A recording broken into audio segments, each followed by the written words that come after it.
एक बहुत अच्छे बहुत अच्छे परफॉर्मर ब्रह्मपुरी महोत्सवामध्ये मी Sejal Mishra one act play आपण बघणार नोट सोलो डान्स परफॉर्मन्स जिने आपल्या पतीच्या साथीनं शिक्षणाची गंगोत्री सर्वसामान्य माणसांच्या घराघरात पोहोचवण्यासाठी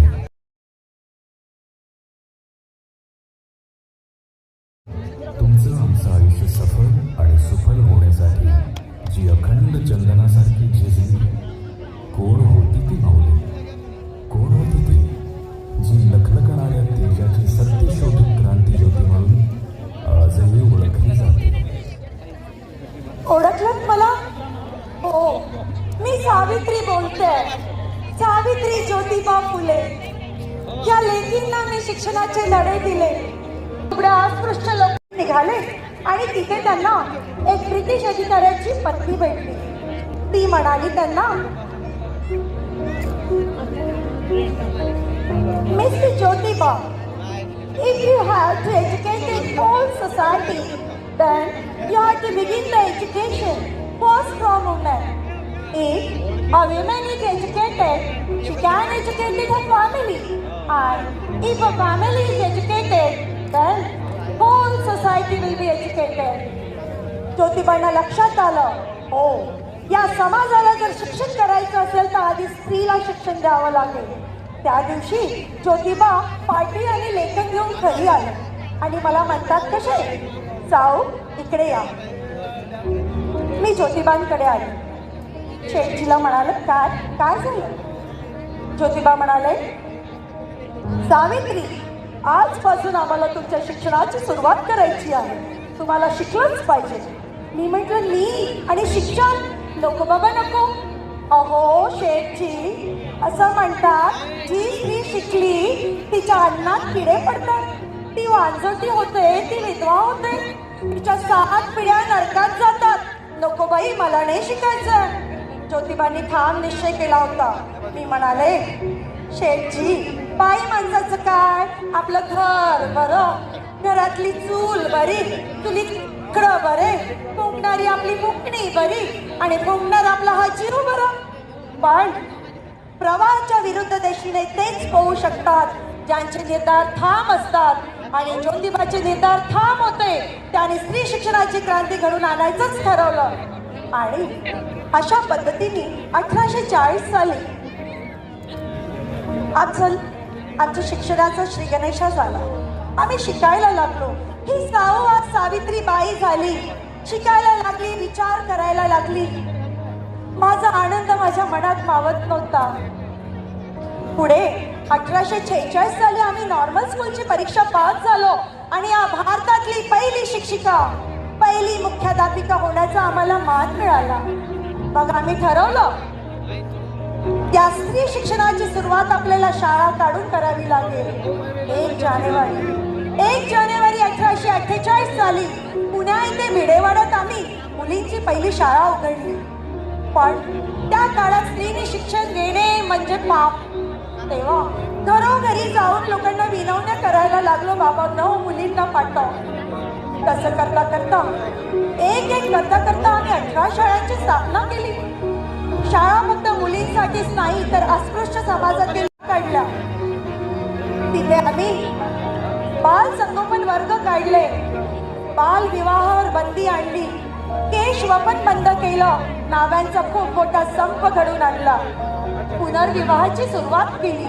एक करता करता आमचं कार्य पुढे चालत होतं. पण तेव्हा सनातनांच्या पोटात दुखायला लागलं. सनातनांनी टाहो फोडला. अरे, हे ज्योती सावित्री काय करतात आहे. तेव्हा काही सनातनांनी आम्हाला धमक्या द्यायला सुरुवात केली. जेव्हा मी शाळेत माझ्या लेकींना शिकवायला जायची तेव्हा रस्त्याने लोक नको ते बोलायचे. मला म्हणायचे, अरे हे ज्योतिबाची बायको ना, काय स्त्री शिक्षणाचे कार्य करते, थांबवा तिला. दुसरा म्हणायचं, तिला ही टवाळी काय करते, मुलींना शिकवणार, तिच्यावर ना दगड धोंडच फेकून मारा ना, शेणच फेकून मारा हिच्यावर. दुसरा म्हणायचा, ची धर्म बुडाला, या टवळीच्या अंगावर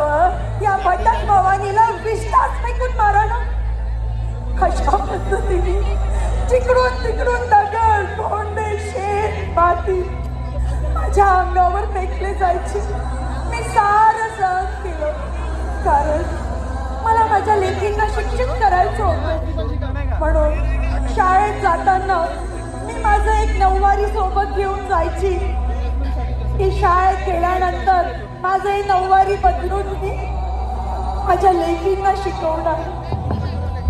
मी माझ्या लेकींना वाघिणीचे शिक्षण रूपी दूध पाजायला निघाली होती. सनातनी तेवढ्यावरच थांबले नाही, त्यांनी आम्हाला धमक्या द्यायला सुरुवात केली. एक दिवस काही सनातनी आमच्या घरी आले. माझ्या सासऱ्यांना म्हणाले, गोविंदराव, ओ गोविंदराव, अहो तुमचा लेक ज्योतिबा आणि त्याची बायको काय हे शिक्षणाचे कार्य करतात आहे, थांबवा त्यांना. दुसरा म्हणाला, ज्योती सावित्री जर थांबले नाही ना तर आम्ही तुम्हाला वाडीत टाकू. वाडीत टाकण्याची धमकी दिली. घातल्या कपड्यानिशी मी ज्योतिबाच्या मागे मागे घर सोडून निघालो. घराचा सुद्धा आम्हाला त्याग करावा लागला. घराच्या बाहेर निघताच मदतीला धावून आले ते उस्मान शेख आणि त्यांची बहीण फातिमा शेख. मांडे कुंडे अन्नधान्य सारं दिलं आणि मुस्लिम समाजातील पहिली शिक्षिका म्हणून फातिमा शेख यांना मान मिळाला. सनातनी एवढ्यावर थांबले नाही. एक दिवस त्यांनी हजार रुपयाची सुपारी दिली. 2 गुंडांना मारायला पाठवलं, जा ज्योतिबाचा नायनाट करू नये. पण सुदैवाने आम्ही त्यातूनही बचावलो. शेवटी कामाचा व्याप इतका सुरू होता की 1890 साली शेठजींना अर्धांगवाईचा झटका आला. त्याची उजवी बाजू निकामी झाली. ते अंथरुणावर पडले. आमचे शेठजी. तेव्हा शेठजीचं लिखाण सुरू होतं, सार्वजनिक सत्यधर्म.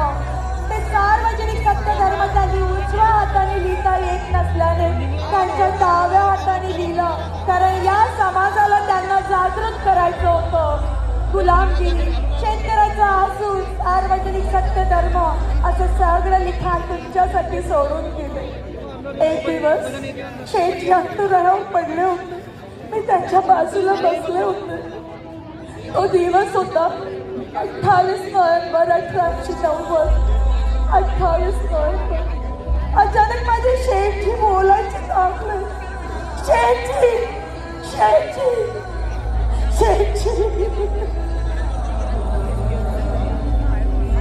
ज्योतिबाची सावली सावित्री माऊली आज एकटी पडली होती. हे आकाश वाटलं होतं, ही धरती दुबंगली होती. आज आमच्या 50 वर्षाची साथ तुटली होती. पण हा समाज त्या क्षणाला सुद्धा त्याच्या पार्थिवाला अग्नी देण्यासाठी आमच्या यशवंताला, आमच्या दत्तक पुत्राला विरोध करायला लागला की यशवंत हा तुमचा मुलगा नाही, तुमचा दत्तक पुत्र आहे. तेव्हा त्यांच्यासोबत मी लढले. शेवटी टिकवा हातात घेतला.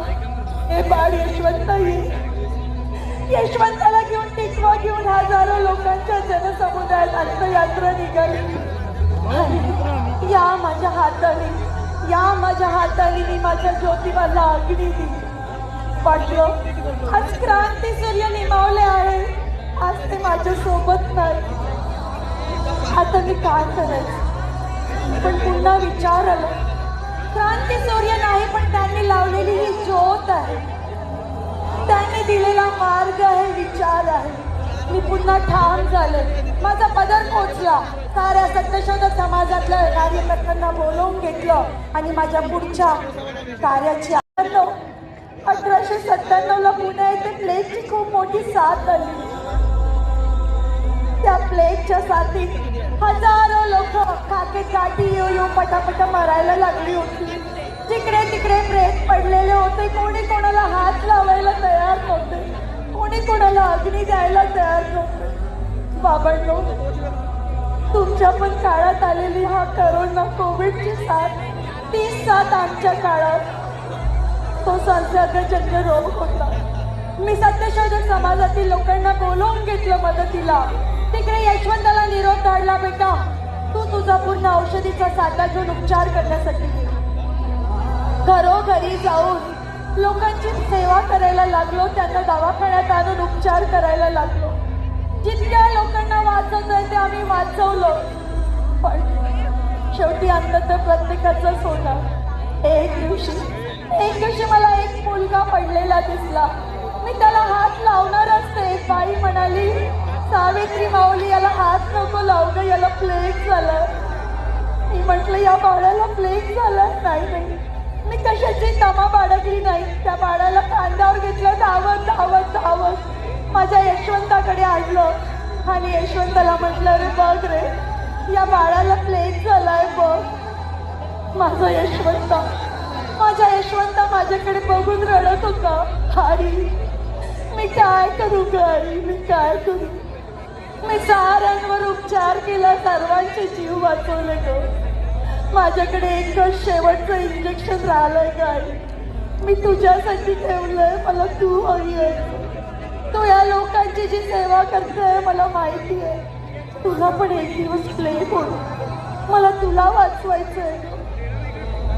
मी माझ्या यशवंताला म्हटलं, यशवंता माझी काळजी करू नको रे बाबा. मी काय झाडाचं पिकलं पा, कधी गळून पडणार कळणार नाही. आधी तू या बाळावर उपचार कर. माझं सांगितल्याप्रमाणे माझ्या यशवंताने उपचार केला. ज्या क्षणी कळलं बाळ वाचलेलं आहे, त्या क्षणी म्हटलं मी धन्य झाले. ज्या लोकांची सेवा केली, शेवटच्या श्वासापर्यंत मी लोकसेवा करू शकले आणि मी पण गळून पडले.